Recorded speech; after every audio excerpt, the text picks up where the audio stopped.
ಜಿಲ್ಲೆಯಲ್ಲಿ ಮೊದಲ ಬಾರಿಗೆ ಭಾರಿ ಡಿಸ್ಕೌಂಟ್ನೊಂದಿಗೆ ಫರ್ನಿಚರ್ ಎಕ್ಸ್ಚೇಂಜ್ ಮೇಳ ಶಿರಸಿಯ ಬ್ರೌನ್ವುಡ್ ಶೋರೂಮಿನಲ್ಲಿ ಡಿಸೆಂಬರ್ 24ರಿಂದ ಜನವರಿ 4ರವರೆಗೆ ಬ್ರೌನ್ವುಡ್ ಹೊಸಪೇಟೆ ರಸ್ತೆ ಶಿರಸಿ. ಯಲ್ಲಾಪುರದ ಕಾಳಮ್ಮ ನಗರದ ಮಹಿಳೆ ರಂಜಿತಾ ಕೊಲೆ ಖಂಡಿಸಿ ಪಟ್ಟಣದ ಬಸವೇಶ್ವರ ಸರ್ಕಲ್ ಬಳಿ ಹಿಂದೂ ಸಂಘಟನೆಗಳ ನೇತೃತ್ವದಲ್ಲಿ ಬೃಹತ್ ಪ್ರತಿಭಟನೆ ನಡೆಯಿತು.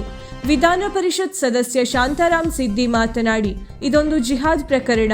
ಕೊಲೆಗಾರ ಆತ್ಮಹತ್ಯೆ ಮಾಡಿಕೊಂಡರೂ ಈ ಪ್ರಕರಣದ ಹಿಂದೆ ಯಾರಿದ್ದಾರೋ ಅವರಿಗೆ ತಕ್ಕ ಶಿಕ್ಷೆ ಆಗಬೇಕು. ರಾಜ್ಯದಲ್ಲಿ ಕಾನೂನು ಸುವ್ಯವಸ್ಥೆ ಎಷ್ಟು ಹದಗೆಟ್ಟಿದೆ ಎಂಬುದಕ್ಕೆ ಇದು ಸಾಕ್ಷಿ ಎಂದರು. ಖಂಡನೀಯ ಘಟನೆ. ಯಾವ ಮುಲಾಜಿಲ್ಲದೆ ಈ ಘಟನೆಯನ್ನ ನಾನು ಮತ್ತು ನಮ್ಮೆಲ್ಲ ಸಂಘಟನೆಯವರು ಅತ್ಯಂತ ಕಠೋರ ಶಬ್ದಗಳಿಂದ ಖಂಡಿಸ್ತೇವೆ. ಇನ್ನೊಂದೇನಂದ್ರೆ ಇದು ಒಂದು ಪಕ್ಕ ಜಿಹಾದ್, ಇದರಲ್ಲಿ ಎರಡು ಪ್ರಶ್ನೆ ಇಲ್ಲ. ಕೊಲೆ ಮಾಡಿದವನ ಆರೋಪಿಯೇ ಅವನ ಮೇಲೆ ಆತ್ಮಹತ್ಯೆ ಮಾಡಲಿ, ಏನೇ ಮಾಡಿದ್ರು ಅವನ ಆರೋಪಿ ಆಗ್ತಾನೆ. ಅದಕ್ಕೆ ಹಿನ್ನೆಲೆ ಯಾರ್ಯಾರಿದ್ದಾರೆ ಅವರೆಲ್ಲರೂ ಆರೋಪಿ ಆಗಬೇಕು. ಈಗಾಗಲೇ ನಾನು ಜಿಲ್ಲಾ ವರಿಷ್ಠ ಪೊಲೀಸ್ ಅಧಿಕಾರಿಗಳನ್ನ ಭೇಟಿ ಮಾಡಿ ಕೂಡ ಬಂದಿದ್ದೀನಿ. ಆತನ ಬಾಡಿ ಸಿಕ್ಕಿದೆ ಅನ್ನುವಂಥದ್ದನ್ನ ಅವರು ಆಗ ನನಗೆ ಮಾಹಿತಿ ಕೊಟ್ಟು ಅಧಿಕೃತವಾಗಿ ಹೇಳಿಕೆ ಕೂಡ ಕೊಡೋರಿದ್ದಾರೆ. ಅದು ಬೇರೆ ಭಾಗ.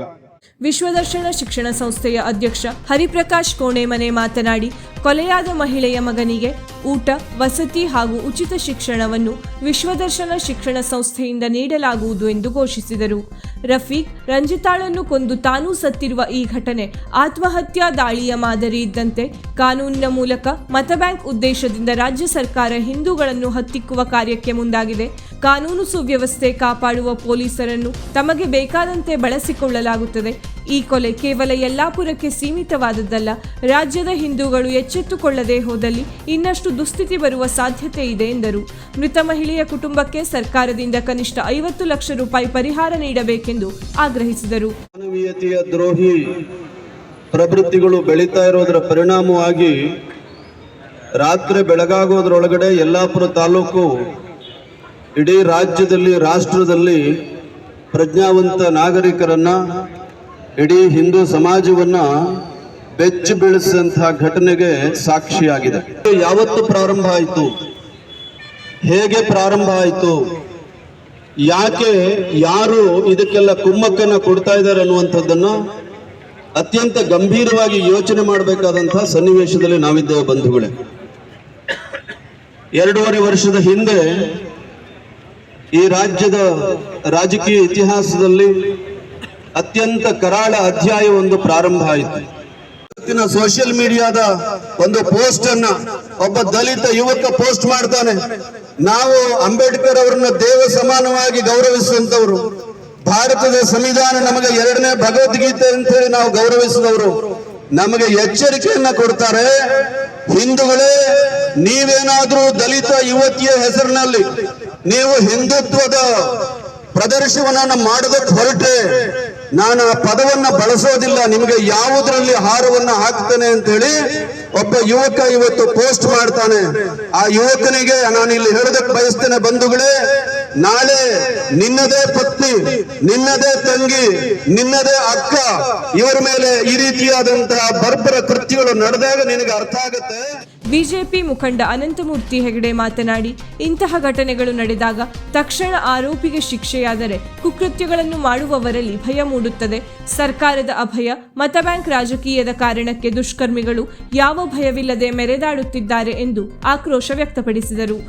ನಿಮ್ಮಲ್ಲಿ ಕೈ ಜೋಡಿಸಿ ವಿನಂತಿ ಮಾಡಿಕೊಳ್ತೇನೆ, ದಯವಿಟ್ಟು ನಿಮ್ಮ ಮನೆಗೆ ಏನು ಈ ರೀತಿಯ ರಫೀಕ್ ಅವ್ರನ್ನ ಯಾರು ಕೂಡ ಸೇರಿಸಬೇಡಿ. ಯಾವುದೇ ಒಂದು ಕೆಲಸಕ್ಕಾಗ್ಲಿ ನಿಮ್ಮ ಏನೋ ಮನೆಯವರು ಇರ್ಬೋದು, ಅಕ್ಕ ತಂಗಿರು ಇರ್ಬೋದು, ತಾಯಿಯವರು ಇರ್ಬೋದು, ನೀವು ಇಲ್ದಿರೋ ಟೈಮಲ್ಲಿ ಮನೆಗೆ ಕಳಿಸೋದು, ಅಲ್ಲಿ ಹೋಗೋದು ತಗೊಂಡು ಬಾ ಅಂತ ಹೇಳೋದು. ಇವ್ರು ಯಾರೋ ಬೇರೆಯವ್ರಿಗಿಂತ, ನಮ್ಮ ಸಮುದಾಯದವ್ರಿಗಿಂತ 1,000-2,000 ರೂಪಾಯಿ ಕಡಿಮೆ ಸಂಬಳಕ್ಕೆ ಬರ್ತಾರೆ ಅಂತ ಹೇಳಿ ನೀವೇನೋ ಮನೆಗೆ ಏನೋ ತಗೊಂಬ ಅಂತ ಕಳಿಸಿದ್ರೆ, ಅಥವಾ ಆ ಕೆಲಸಕ್ಕೆ ಈ ಕೆಲಸಕ್ಕೆ ನಿಮ್ಮ ಮನೆಗೆ ಇಟ್ಕೊಂಡ್ರೆ ಮುಂದೊಂದು ದಿವಸ ರಂಜಿತಾ ಆಗಿ ಬಂದಂತಹ ಗತಿ ನಮ್ಮ ಅಕ್ಕ ತಂಗಿಯರು ಕೂಡ ಬರಬಾರದು ಅಂತ ಹೇಳಿ ಇಚ್ಛೆ ಪಡ್ತೇನೆ.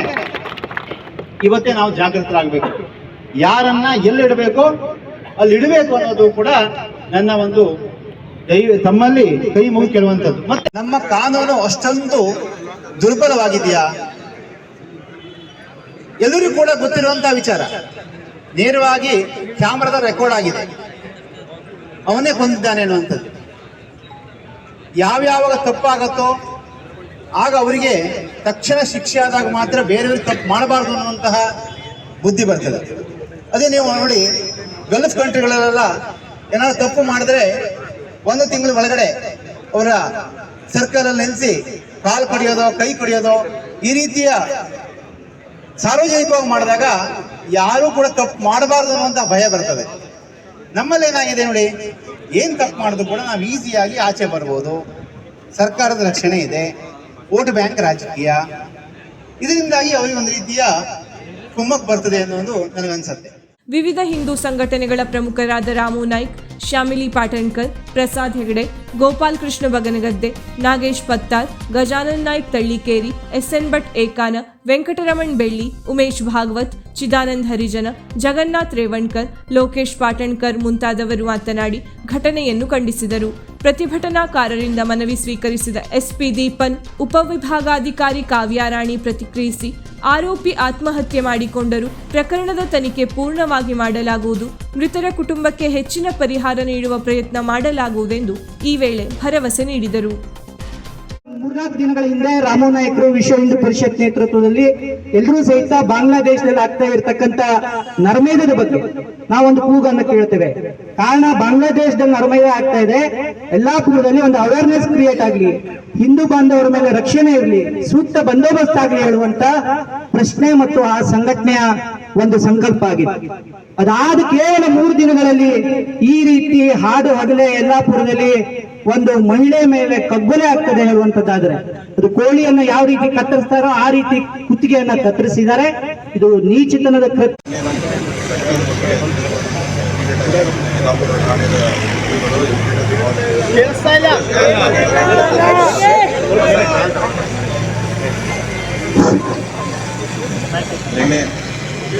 ಈ ಘಟನೆ ಬಗ್ಗೆ ನಮಗೆ ಮಾಹಿತಿ ಸಿಕ್ಕಿದ ತಕ್ಷಣ ಇಮಿಡಿಯೇಟ್ ಆಗಿ ನಮಗೆ ಯಲ್ಲಾಪುರ ಠಾಣೆಗೆ ಸ್ಟಾಫ್ ಎಲ್ಲ ಇಮಿಡಿಯೇಟ್ ಆಗಿ ಸ್ಪಾಟ್ಗೆ ಹೋಗಿದ್ದಾರೆ. ಅಂದರೆ ಆರೋಪಿ ಪತ್ತೆ ಹಚ್ಚೋದಕ್ಕೆ ಆರೋಪಿಯಿಂದ ಪ್ರಾರಂಭ ಮಾಡ್ತಿದ್ದಾರೆ.